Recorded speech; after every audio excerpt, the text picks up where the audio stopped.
Hi నేను సతీష్. ఊహించిన twist అయితే ఉండబోతుంది. దివ్యల మాదిరి ఎంత వేగంగా వచ్చిందో అంతే వేగంగా వెళ్ళిపోవడానికి రెడీ అయిపోయింది. ఇక నా వల్ల కాదు బిగ్ బాస్, నా వల్ల కాదు నాగార్జున సార్, నేను వెళ్ళిపోతా, తట్టా బుట్ట పెట్టే బాడ సర్దుకొని వెళ్ళిపోతా, మా ఊరు బస్సు ఎక్కి వెళ్ళిపోతా, రైలు ఎక్కి వెళ్ళిపోతా అని చెప్పేసి నేను ఉండను, ఇంకా ఛాన్స్ లేదని చెప్పింది. అంటే ఎందుకు ఇంతలా అల్లాడిపోయింది, అసలు ఫైనల్గా ఉంచుతున్నారా పంపిస్తున్నారంటే ఖచ్చితంగా ఈవిడికైతే ఎండ్ కార్డు శుభం కార్డు పడే అవకాశాలు చాలా హై ఉన్నాయి. అసలు ఈరోజు ఎపిసోడ్ కూడా చూసుకుంటే శనివారం నాటి ఎపిసోడ్ కూడా వేరే లెవెల్లో ఉండబోతుంది. పర్టికులర్గా ఆడియన్స్ కోరుకున్నది నాగార్జున నుంచి కావచ్చు, వీకెండ్ ఎపిసోడ్లో ఈ రేంజ్ కదా ఉండాలనుకున్నది అంతా కిక్ అంతా వచ్చేస్తుంది. పైగా మాదిరి హౌస్లోకి వచ్చినప్పటి నుంచి నెక్స్ట్ లెవెల్, నేను అసలు మన స్థాయి మన లెవెలే వేరు, నేను ఆశిస్తాను, ఆదేశిస్తాను, నేను కమాండింగ్ చేస్తాను, మీరు అక్కడ పడి ఉండాలి, జుజిబీస్ మీరు నా ముందా మీ కుప్పిగెంతులని మాదిరిగా ఒక టోన్తో ఒక అరుపులతో రచ్చరంబోలో చేసేస్తుంది కదా, హడలెత్తించేద్దామని మాదిరిగా ఊరికే ఏమన్నా అనకపోయినా కన్యమంటూ ఎలా అవుతుందంటే తోక దొక్కిన తాచులా బుసలు కొట్టేస్తూ ఉంది, కళ్ళు దాగిన కోతుల చిందులు దొక్కేస్తూ ఉంది. సో స్ట్రోక్ మీద స్ట్రోక్ నాకు తెలిసి ఈవేళ ఏంటంటే ఒక దాదాపు ఒక 6 స్ట్రోకులు పడ్డాయంట డిఫరెంట్గా. ఎటు నుంచి ఎటు చూసినా ఆవిడకే బ్యాటింగు కోటింగు, అది తీవ్రత ఏ స్థాయిలో ఉంటుంది కానీ ఎఫెక్ట్ అయితే గట్టిగా మన నాగార్జున గారి గతంలో కూడా చూసాం. ఒక వారం నవ్వుతూనే సరదాగా కూల్గానే ఆ తీవ్రత ఎంత తీవ్రంగా ఉంటుందో చూపించారు. గట్టిగా కళ్ళు పెద్దవి చేయాలో, కొరడా జూలిపించాలో, వార్నింగ్లు ఇవ్వలే, స్మూత్గానే చురకలు అంటించారు ఏదో సందర్భంలో ఈ సీజన్లోనే. ఇప్పుడు కూడా మరి తీవ్రత ఎలా ఉంటుంది కానీ స్ట్రోకులు మాత్రం ఖచ్చితంగా ఒక 6 స్ట్రోకులు తగిలాయి. అంటే 1 by 1 చెప్పేద్దాం. చాలా ఇంట్రెస్ట్గా వీడియో ఉంటుంది, స్కిప్ చేయకుండా చూడండి. ఇక ఈవిడికి కౌంట్ డౌన్ అయితే హౌస్లో స్టార్ట్ అయినట్టు అర్థమవుతూ ఉంది. వీడియో చూసే ముందు ఒక లైక్ కొట్టండి, అలాగే సబ్స్క్రైబ్ చేసుకుని journalist Satish news Balu like share comment మర్చిపోకండి. స్ట్రోక్ 1 ఏంటంటే మాధురికి స్పెషల్ పవర్ ఇచ్చారు కదా, ఎవిక్షన్ ఉంచాలా వద్దా అనేది.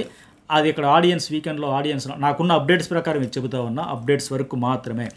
అయితే అది స్పెషల్ పవర్ ఇచ్చారు కదా, ఎవిక్షన్ స్టాప్ చేసే పవర్, అది ఇవిడికి ఉంచాలా వద్దా అంటే అక్కడికి వచ్చిన ఆడియన్స్ ఎక్కువ మంది మెజార్టీ ఆడియన్స్ వద్దు అని చెప్పారంట, వేస్ట్ అని చెప్పారంట. పైగా ఈవిడికి ఉండడం వల్ల కూడా అంటే బెల్లం చుట్టూ ఏగల్లాగా తిరుగుతూ ఉన్నారు. అది నాకు కావాలి, నాకు వాడండి, డీమోన్ ఒక పక్క, బర్నీ ఒక పక్క, రాము ఒక పక్క, ఎవరు ప్రయత్నాలు వాళ్ళు చేస్తున్నారు వాళ్ళు సర్వైవ్ అవ్వడానికి.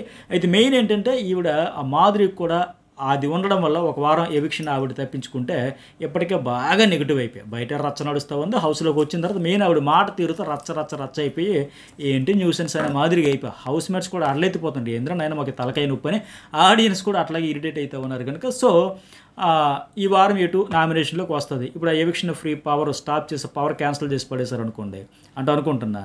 సో ఆ రకంగా స్కెచ్ వేసి ఉంటారు. అప్పుడు ఎటు నామినేషన్లోకి వస్తుంది కనుక ఈ వారం ఇంకేముంది, మంగళగిరి మాన్యాలు అయితే పట్టించవచ్చు. ఇక రెండో స్ట్రోక్ ఏంటంటే నిఖిల్ దివ్యల మాదిరి వీళ్ళిద్దరూ పవన్ కళ్యాణ్ గురించి కూడా మాట్లాడారంట వీడియోస్, అది డీమోన్ గురించి కూడా మాట్లాడిన వీడియోస్ ప్లే చేసి మరి చూపించి లైట్గా క్లాస్ తీసుకున్నారంట. పవన్ కళ్యాణ్ గురించి ఏంటంటే ఈ నిఖిల్ మామూలుగా ఏంటి అతని గేమ్ ప్లే ఏంటి ఇవన్నీ చూద్దామని అంటే ఈవిడ అవి వచ్చినప్పటి నుంచి కళ్యాణ్ మీద అటాకింగ్ మోడ్లోనే కదా. మొన్న కూర్చోండి మేడం చెబుతానంటే కూర్చోబోతు చెప్పరా ఏంటి ఎటకారం ఇప్పుడు ఎటకారం అది చేసింది. మరి ఎటకారం అనకపోతే మమకారం అంటారు ఏంటి? అవి ఎటకారం మీరు ఎట్లా మాట్లాడితే నేను కూడా వేరే రకంగా మాట్లాడతానంటే ఈవిడే అరిచేసి ఈవిడే గట్టిగా వాయిస్ రేజ్ చేసి మరి తిరిగి అతను టార్గెట్ చేసింది కదా. ఈ టాపిక్ మీద కూడా మొత్తానికి ఒక వీడియో ప్లే చేసి మరి క్లాస్ పీకుతారంటే. ఇక స్ట్రోక్ 3 ఏంటంటే తనూజకు కూడా ఈవిడ ఏదైతే ఒక కాన్వర్జేషన్ చేసిందో ఆ వీడియో క్లిప్, ఎందుకు మొన్న రమ్య మాధురి వాళ్ళు ఇద్దరు కలిపి మాట్లాడుకునేటప్పుడు తనూజని కూడా గురించి కూడా మాట్లాడారు కదా. 2 చేతులు కలిస్తేనే చప్పట్లో ఆవిడ ఆ లీనియన్స్ డైరెక్ట్గా ఇవ్వట్లేదు కానీ ఇండైరెక్ట్గా ఏదో రకంగా చూస్తుంది కనుక ఒక మాటతో కంట్రోల్ చేయొచ్చు, కంటి చూపుతో కంట్రోల్ చేయొచ్చు, బట్ అట్లా చేయట్లేదు. ఆవిడ కూడా చనివిచ్చింది కాబట్టి ఇతను చంకెక్కుతున్నాడు, చేతులు వేస్తున్నాడు ఇలా అన్నారు కదా. ఆ వీడియో కూడా దాని మీద కూడా తనూజకు కూడా చూపించి నువ్వు ఇవ్వడం వల్ల ఏంటంటే మాదిరిగా ఇండైరెక్ట్గా ఈవిడికైతే స్ట్రోక్ మళ్ళీ ఈ దాని ఇంపాక్ట్ కూడా మాధురి మీద పడబోతుంది. ఏంటమ్మా నేను అంత చనువిచ్చాను, నాకు అక్కడ బొడ్డాడు తమ్ముడు. ఎందుకంటే మళ్ళీ తనూజతో మీరు గమనించారా, ఇక్కడ ఇలా మాట్లాడి తనూజ గురించి అక్కడ కిచెన్లో ఆ రోజు నైట్ వెళ్ళి తనూజ టిఫిన్ ఏదో రెడీ చేస్తూ ఉంటే అక్కడ కూర్చున్న అసలు ఏమీ తెలియనట్టుగా మాట్లాడింది. వెంటనే వెళ్తే పాపం తనూజ ఈ అమ్మాయితో ఈవిడితో మాధురితోనే చెబుతుంది. ఆవిడ చాలా హైపర్ అయిపోయి టెన్షన్ అయిపోయి ఏంటి వాడు నన్ను పిలాలా, ఇప్పుడు తమ్ముడు అని చెప్పాలి, ఏంటి వాడితో మాట్లాడడం మానేయాలా, అక్కని పిలిపించాలా ఏంటి, ఎందుకు ఇట్లా చేస్తారు అట్లా చేస్తారు ఈవిడితోనే చెప్పింది. నేను ఆ రోజు కూడా ఎపిసోడ్లో పెడితే తమిళనాడు కూడా పెడితే తనుజ ఫ్యాన్స్ హర్ట్ అయ్యారు. వాస్తవానికి ఆ వీడియో చూపించి ఇగమ్మ తనుజ నువ్వు ఎవరినైతే నమ్మావో ఆవిడే నీ గురించి ఇట్లా బ్యాక్ బిచ్చింగ్ చేస్తుందని మాట్లాడితే ఆ వీడియో చూపిస్తే ఆవిడ కూడా అర్థమైంది ఈవిడ గురించి. ఇప్పటికే అర్థమైంది, నా దగ్గర నా మాట నీ దగ్గర నీ మాట ఆడుతుంది, పోక్ చేస్తుంది, నేనే నాన్న నాన్న నాన్న నాన్న అంటూ కావాలని వాంటెడ్లో పోక్ చేస్తుందని. అట్లా సేమ్ టే తనుజ ఏంటంటే ఈవిడ గురించి నాతో ఫ్రెండ్లీగా ఉంది మంచిగా ఉంది అనుకుంటుంది కాబట్టి నీ గురించి ఎలా మాట్లాడుతుందో నీకు తెలుసా అని వీడియో చూపిస్తే ఏమైపోద్దో అని కూడా పెట్టా, తమ్మునేలు కూడా పెట్టి ఆ టైప్లో నేను రివ్యూ అనలైజ్ చేసా. నిజంగా మంచిదే, ఆవిడ కూడా జాగ్రత్త పడుతుంది, ఆటకు మంచిదే, ఖచ్చితంగా తనుజకు మేలు జరుగుద్ది, నో డౌట్. ఓహో ఏమాత్రం అవకాశమైనా ఎందుకు ఇవ్వాలి, సరే ఈవిడికో ఆడియన్స్కో 1% 10% అట్లా ఫీల్ కలిగిందా, సరే అయితే నేను కూడా ఇంకా ఆ అబ్బాయిని కూడా దూరంగా పెట్టాలి, మెయిన్ ఇలాంటి వాళ్ళు నోరెత్తకుండా మాట్లాడకుండా ఆ అవకాశం కూడా ఇవ్వకూడదని లేక ఆవిడ కూడా జాగ్రత్త పడుతుంది. సో ఈ స్ట్రోక్ కూడా మాధురికి వయ తనుజ ద్వారా తగలబోతుంది.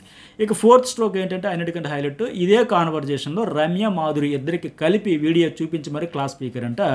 ఎందుకంటే రమ్య కూడా టూ మచ్ గానింది కదా, ఆ శ్రీజ బలూన్ కట్ చేసేసామని మన మీద పగబట్టేశాడు, మన వైపు కనీసం కన్నెత్తి చూడట్లేదు, ఈ కళ్యాణ్ చాలా సీరియస్గా ఉన్నాడు అప్పటి నుంచి, ఆయన బిహేవియర్లోనే తేడా వచ్చింది, వీళ్ళు హౌస్లోకి వచ్చాక ఆయనకన్నా తెలుసా వీళ్ళతో వచ్చాడు, వీళ్ళతో అంతకుముందు ప్రేమగా ఉండే తర్వాత ఉన్న నెగిటివ్గా సీరియస్గా ఉన్నాడు, వైపు కుదరలేదు, రాగానే వీళ్ళు మాత్రం ఎలా ఉన్నారు అటాకింగ్ మోడ్లో ఉన్నారు కదా, సో ఐ కాంటాక్ట్ ఇవ్వట్లేదు అంటూనే ఇంకా అమ్మాయిలు పిచ్చి చాలా ఇరిటేటింగ్ అనిపించింది. ఫస్ట్ డేనా తనుజ మీద ఎట్ట చేతులు వేసేసి అదే నాకు అట్లా వేస్తే లాగిపెట్టి ఒకటిస్తా కింద వేసి తొక్కేస్తా అంటూ రమ్య కొద్ది పెద్ద మాటలనింది. అందులో భాగంగానే ఎందుకు లీనియన్స్ ఇవ్వబట్టే కదా తనుజ ఇందాక చెప్పినట్టు ఈ మాటలన్నీ అన్నారు కనుక ఆ వీడియో కూడా చూపించి మరి వీళ్ళిద్దరికీ చెప్పారంట. వీళ్ళిద్దరి మాట అయితే చాలా మోటుగా ఘాటుగానే ఉంటుంది, చాలామంది హర్ట్ అయ్యే మాదిరిగా ఉంది, సో తగ్గించుకోవాలి ఏంటి మరి. అలాగని మనం ఇక్కడ మరి వాళ్ళు అనేది తప్పేంది అని అనొచ్చు, ఆ కుర్రాడు చేతులు వేసింది కదంటే నేను కూడా తప్పు పట్టాను, ఎన్నోసార్లు చెప్పా కళ్యాణ్ అట్లా చేయకూడదు, ఆయనకి దెబ్బ పడుతుంది, సో అది మార్చుకుంటే బెటర్ అని చెప్పేసి ఆయన కూడా తప్పు ఉంది. కాబట్టి వీళ్ళు మరీ నెక్స్ట్ లెవెల్కి వెళ్ళిపోయి ఉండడం వల్ల అది కరెక్ట్గా చెప్పే పద్ధతిలో పోనీ ఆ కుర్రాడికి వెల్వేషన్గా పిలిచి చెప్పొచ్చు కదా. ఇప్పుడు రమ్య ఎంత ప్రేమగా చెప్తుంది ఆయనకి డీమోనికి, ఒరే బాగా బ్యాడ్ అయిపోయిందో చూసుకో చెక్ చేసుకొని, బట్ అట్లాగే అంత ప్రేమ కాకపోయినా కనీసం చెప్పొచ్చు కదా కళ్యాణ్ కాస్త చూసుకో, నేను బయట చూసి వచ్చాను కాబట్టి నువ్వే అన్నావు కదా ట్రోలింగ్ అయిపోతావు జాగ్రత్తగానే, మరి నువ్వు ఆ పరిస్థితి ఉందేమో ఒకసారి ఊహించుకో లేకపోతే తెలుసుకో అని చెప్పి ఒక మామూలుగా ఒక వెల్బెషర్గా చెప్పుంటే ఎంత బాగుండేది. ఆయన ఫ్యాన్స్ కూడా అబ్బా ఫోన్లో ఆయన మైనస్ ఉన్నది చెప్పింది, చాలా చక్కగా చెప్పింది, ఆయన కన్వే చేయాల్సింది రీచ్ అయ్యింది, చాలా బాగా చెప్పింది అని ఈవిడికే అప్రిషియేట్ చేస్తాయి, మాధురికి కావచ్చు రమ్యకి కావచ్చు. బట్ అట్టా కాకుండా తొక్కేస్తా నలిపేస్తా కాళ్ళ కింద వేసి కుమ్మేస్తా ఇవన్నీ అంటే ఎట్లా, అది కరెక్ట్ కాదు కదా. సో అదొకటంట. ఇక ఇంకోటి ఏంటంటే మరో స్ట్రోక్ 5 మాధురికి, రీతు మాధురి గొడవలో ఆడియన్స్ని అడిగితే ఒపీనియన్ ఎవరిది రాంగ్ అంటే ఖచ్చితంగా అందరూ కలిపి ఆల్మోస్ట్ అక్కడ దివ్య రీతుకి సపోర్ట్ చేశారంటే వాళ్ళు తప్పే లేదు, రీతు అస్సలు తప్పే లేదు, మ్యాక్సిమం తప్పలేదు. ఎందుకంటే ఈవిడ అన్ని పాయింట్ మంచిదే, లైట్లు ఆపేసిన తర్వాత పడుకోవాలనేది చెప్పే విధానం మాత్రం ఎలా ఉందంటే కొరువుతో తలగొక్కున్నట్టుగా ఉంది. అది అట్లా ఎవరైనా చెబుతారా, చెట్టుకుట్టు మీద పడేసుకోవడంలో స్పెషలిస్టులుగా అట్లా మాట్లాడతారా, కసిరేసినట్టుగా కసిరేసుకుంటూ అంత రుబాబుగా డిమాండంగా, ఇది నాయిల్లో మీకేంటి పోండి బయటికి వెళ్ళి మాట్లాడకండి, గార్డెన్ ఏరియాలో కూర్చోండి, ఆపకండి, మాట్లాడకండి, ఎందుకంత అందరికీ ఈక్వల్, అక్కడ అందరికీ ఒకటే రైట్స్ ఉంటాయి, మనం స్పెషల్ కాదు కదా. సో ఆ చెప్పే తీరు అస్సలు బాగా ఏంటమ్మా బీపీ ట్యాబ్లెట్ మర్చిపోయింటే, అవును నాకు హెల్త్ ఇష్యూ ఉంది, సో మరింత హెల్త్ డిస్టర్బ్ అయిపోద్ది, అప్పుడు ఇలా అయిందానికి కాందానికి అంత రియాక్షన్ అయితే. సో ఆ విషయంలో కూడా క్లాస్ అయితే లైట్గా పీకారంట.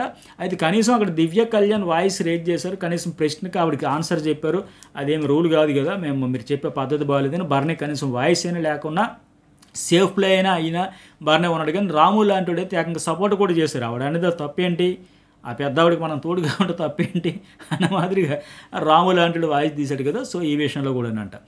అట్లాగే ఇంకోటి ఏంటంటే కళ్యాణ్ మాధురికి స్టార్టింగ్లో చెప్పినట్టుగా ఆ టోన్తో ఆ ఎరుపులతో ఏంటమ్మా అది అంత అవసరం లేదు కదా, ఊరికే టార్గెట్ చేసినట్టుగా అన్నింటికి ఆ కర్రీ విషయంలో కూడా రచ్చ చేస్తున్నాం అని చెప్పి ఇలా స్ట్రోక్ మీద స్ట్రోక్ తగిలేసరికి మాధురి ఇంకా దెబ్బకే నాగార్జున గారు సారీ సార్ నాకు ఇక్కడ ఉండాలని లేదు సార్, టెన్షన్ పెరిగిపోతుంది సార్, బీపీ మళ్ళీ రైజ్ అయిపోతుంది సార్, నేను వెళ్ళిపోతా సార్ అంటే ఏమమ్మా ఏంటి ఎందుకు ఏమాత్రం దానికి నువ్వైనా సహజమని ఆయన కూల్ చేసినా లేదు సార్ నాకు ఇంటి దగ్గర పరిస్థితులు అస్సలు అనుకూలంగా లేవు, చాలా టెన్షన్స్ ఉన్నాయి, ల్యాండ్ ఇష్యూ ఉంది, ఆ ల్యాండ్ పేపర్ సేవ్ అయ్యాయి అది ఇది ఏవో చెప్పబోతుంటే నాగార్జున గారు చాలా కూల్ చేసి అదేం ఫరక్ ఏం పడదులే, టెన్షన్ పడక. అవి నీకు ఏ పేపర్స్ కావాలన్నా, ల్యాండ్ పేపర్స్ ఏమన్నా నేను ఇక్కడికి తెప్పిస్తే ఇక్కడే చూసుకోవచ్చు, నువ్వు సంతకాలు పెట్టాలని పెట్టుకోవచ్చు, అవన్నీ నేను ఇక్కడికి పంపిస్తాను మాదిరిగా కూల్ చేశారంట. అంటే ఇప్పుడు వచ్చినప్పుడు ఏంటి, ఆడియన్స్కి గురించి చెప్పింది కదా స్టేజ్ మీద, నాకు 80% నన్ను అర్థం చేసుకున్నారు, నన్ను యాక్సెప్ట్ చేశారు, నా ప్రేమనే, నా పర్సనల్ లైఫ్ని.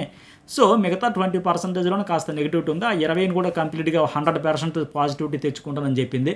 బట్ ఇన్ని స్ట్రోకులు తగిలేసరికి ఇక సెంచరీ కొట్టేసి కంప్లీట్గా నెగిటివిటీ పెంచుకునేటట్టు ఉన్నాను, ఇంక వెళ్ళిపోవడమే బెటర్ అన్న మాదిరిగా పీచాము డనిందంట. బట్ ఆయన అయితే కూల్ చేసి, సర్లే ఇవన్నీ ఎన్నెన్నో అనుకుంటాం, అన్నీ అయితే ఏంటి సర్దుకుపో, ఇంకా ముందు మేము గేమ్ ఆడేస్తాం కదా ఆ ఎవిక్షన్ పాస్ ద్వారా కూడా అని చెప్పి అయితే కూల్ చేశారంట ప్రస్తుతానికి. అట్లాగే డీమోన్ రీతికి కూడా బయట రచ్చ అయితే నడుస్తుంది కదా, సో వాళ్ళకు కూడా చెప్పాల్సింది చెప్పారంట, కొద్దిగా తగ్గించుకోండి, దేనికోసం వచ్చారేంటి అని ఎవిక్షన్ రూమ్ కన్ఫెషన్ రూమ్లోకి పిలిచి మరీ చూపించారా. మొత్తానికి ఏదో వాళ్ళకి లైట్గా హింట్ అయితే నాగార్జున గారు ఇచ్చారంట, ఇవ్వడం మంచిదే. అయితే డీమోన్కి ఇంతకంటే ఎవరు వస్తారు, రమ్య వచ్చినప్పటి నుంచి చెప్పాల్సిన అంతా చెప్పింది.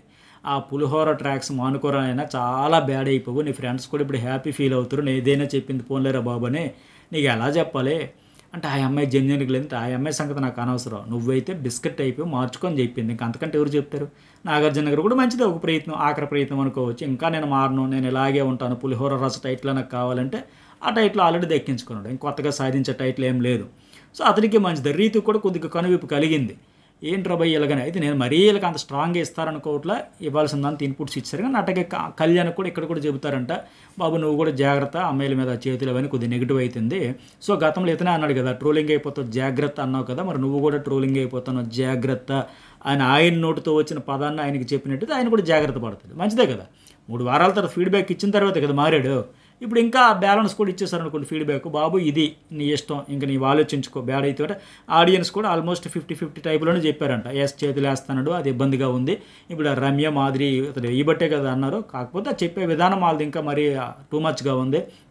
అట్లా కాకుండా వాళ్ళ రియాక్షన్ అట్లా వచ్చింది. బట్ ఎనీవే ఆపుకుంటే బెటర్ అని ఇతరు కూడా చెప్తారంట. అంటే ఇంకోటి ఏంటంటే పవర్స్ ఉన్నాయి కదా, మరి దివ్య మాదిరికి అయితే వద్దు వేస్ట్ అని చెప్పారంట. బట్ మిగతా వాళ్ళు రమ్యకి అయితే పవర్ తీసేస్తాడో ఉంచుతాడో తెలియదు, కానీ ప్రస్తుతానికి పనిష్మెంట్ ఏది ఉంటుందని అనుకుంటున్నా, లైటర్ వాళ్ళు టచ్ చేస్తారేమో. అట్లాగే సాయి శ్రీనివాస్, ఆయేషకి ఇచ్చిన పవర్స్ గురించి కూడా ఓటింగ్ అడిగితే వాళ్ళు కొంచెం వచ్చి ఇవ్వచ్చు, పర్వాలేదు తప్పలేదు అన్నట్టుగా ఆడియన్స్ కూడా ఎక్కువ చెబుతారంట. అట్లాగే వైల్డ్ కార్డ్స్కి ఏంటి గోల్డెన్ స్టార్లు అవన్నీ ఇస్తారు కదా, కిరీటాలు అవి పెడతారేమో. గౌరవ్ కూడా కెప్టెన్గా అదరగొట్టాడు, నిఖిల్, సుమన్ శెట్టి కూడా బాగా ఆడారు, కనుక అప్రిషియేషన్స్ ఇవన్నీ ఉంటాయి. ఇక ఆయేష గురించి ప్రత్యేకించి చెప్పాలి, ఈ టెంపర్ ఈ హైపర్తోనే అప్పుడు తమిళ్ బిగ్ బాస్లో సీజన్ 6లో 64 days ఉన్న అక్కడ హోస్ట్ కమల్ హాసన్ గారితో కూడా లొల్లి పెట్టుకుంది, రచ్చ చేసుకుంది. అనవసరంగా ఆయన చెప్పినా సరే వినే పరిస్థితి లేకుండా, ఇంత హైపర్ టెంపర్ పనికిరాదు, ఓడిపోతే తీసుకోలేకపోతే ఎట్లా, ఓటమిని అంగీకరించాలి, నీ ప్రయత్నం అయితే అద్భుతం, నో డౌట్, తిరగలేదు, చాలా చక్కగా ఆడింది, చాలా స్పీడ్గా ఆడింది, ఆ టాస్క్ను చాలా సీరియస్గా తీసుకుంది, బాగా ఆడాలని చెప్పేసి ఆ రూల్స్ చెప్పేటప్పుడు కూడా అలా ఫోకస్ పెట్టి కళ్ళు పెద్దవి చేసి కాన్సన్ట్రేషన్ అంతా పెట్టింది, ఓన్ చేసుకొని ఆడింది. కాకపోతే గెలిపోవటం వల్ల సహజం, తీసుకోవాలి అంతే తప్ప పటాపట కొట్టుకొని ఇవన్నీ కరెక్ట్ కాదు. ఇదే టెంపర్ ఇదే హైపర్ ఇక్కడ కూడా భరించలేరంటుంది. అక్కడ కూడా తమిళ్ హోస్ట్తో కూడా అట్లాగే చేసింది, లొల్లి అయితే పెట్టుకుంది. కానీ ఇప్పుడు కూడా తగ్గించుకుంటే బెటర్. ఇక మిగతావి ఏమంటే ఫన్నీగా క్లాసులు బీకడాలు తెలుగు నేర్పింది కదా ఈ అమ్మాయి దివ్య కూడా గౌరవ్కి. సో ఇవి ఇవాళ చూడబోతున్న అప్డేట్స్ అన్నీ. మరి మీకేం ఓవరాల్గా అనిపించింది, ఇంకెవరికి ఏ టాపిక్ల మీద క్లాసులు బీకాలా, అవసరం లేదా, మాధురిక పవర్ ఉంచాలా వద్దా, పంపించాలా ఏంటి అనేది ఒక స్కెచ్ అయితే రెడీ చేస్తున్నారు, నేనైతే అనుకుంటాను. మరి మీకేమైనా మెసేజ్ పెట్టండి, లైక్ పెట్టండి, సబ్స్క్రైబ్ చేసుకోవడం అయితే జర్నలిస్ట్ సతీష్ న్యూస్ వాళ్ళు అయితే మర్చిపోకండి.